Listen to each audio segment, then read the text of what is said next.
नमस्कार, मैं कुलदीप आपका एक बार फिर से स्वागत करता हूँ। आज हम कक्षा 5 का विषय पढ़ेंगे मैथ। और मैथ में हम जानेंगे आकृतियों के बारे में। आकृतियों के बारे में हम हमारी पिछली कक्षाओं में भी पढ़ चुके हैं। आज हम इनका वर्गीकरण दो प्रकार से करेंगे। आकृतियाँ दो प्रकार की होती हैं, 2D यानी कि द्विविमीय आकृति, 3D यानी कि त्रिविमीय आकृति। सबसे पहले हम जानकारी प्राप्त करते हैं द्विविमीय आकृति के बारे में। द्विविमीय यानी कि 2D आकृति वह आकृति है जिसे समतल पृष्ठ पर बनाया जा सकता है या जिसके दो आयाम होते हैं, लंबाई और चौड़ाई। जिस प्रकार से हमारा कक्ष का फर्श, उसकी लंबाई भी होती है और चौड़ाई भी, वह एक द्विविमीय आकृति है। इसके अन्य उदाहरण भी हैं जिसमें कि वर्ग, त्रिभुज, वृत्त आदि आते हैं। सबसे पहले हम जानकारी प्राप्त करते हैं त्रिभुज के बारे में। त्रिभुज जिसकी 3 भुजाएं होती हैं, यह एक द्विविमीय आकृति है क्योंकि इसे समतल पृष्ठ पर बनाया जा सकता है। इसके बाद बारी आती है आयत की। इसकी आमने सामने की भुजाएं समान होती हैं, इसकी लंबाई चौड़ाई होती है, इसलिए यह भी एक द्विविमीय आकृति है। वर्ग की चारों भुजाएं समान होती हैं, यह भी एक द्विविमीय आकृति है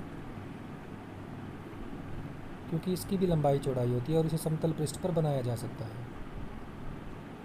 वृत्त भी एक द्विविमीय आकृति है, इसे भी समतल पृष्ठ पर बनाया जा सकता है।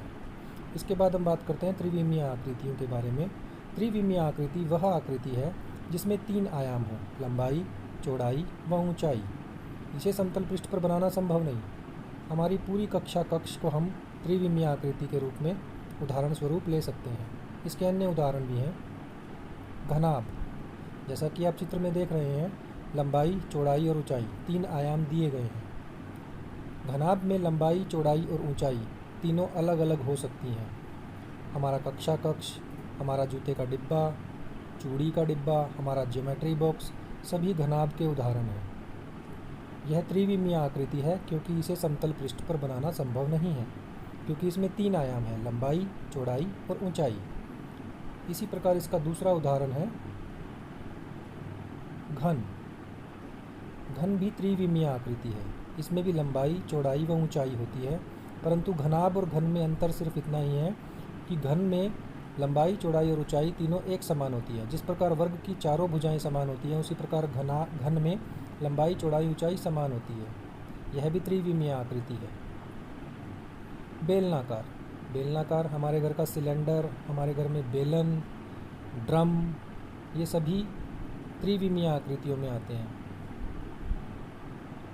गोलाकार, फुटबॉल, वॉलीबॉल, क्रिकेट बॉल, कंचे, ये सभी गोलाकार होते हैं। यह त्रिविमीय आकृति में आते हैं, इन्हें समतल पृष्ठ पर बनाना संभव नहीं।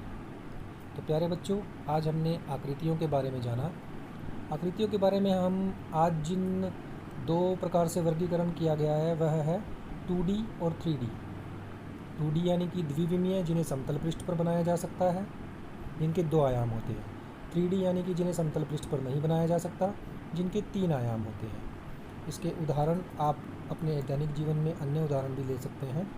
तो बच्चों, आज का टॉपिक यहीं ख़त्म करते हैं। धन्यवाद। आपको आज का टॉपिक कैसा लगा, सब लोग अपने अपने कमेंट्स ज़रूर दें और इससे संबंधित प्रश्नों के हल भी अवश्य करें। धन्यवाद।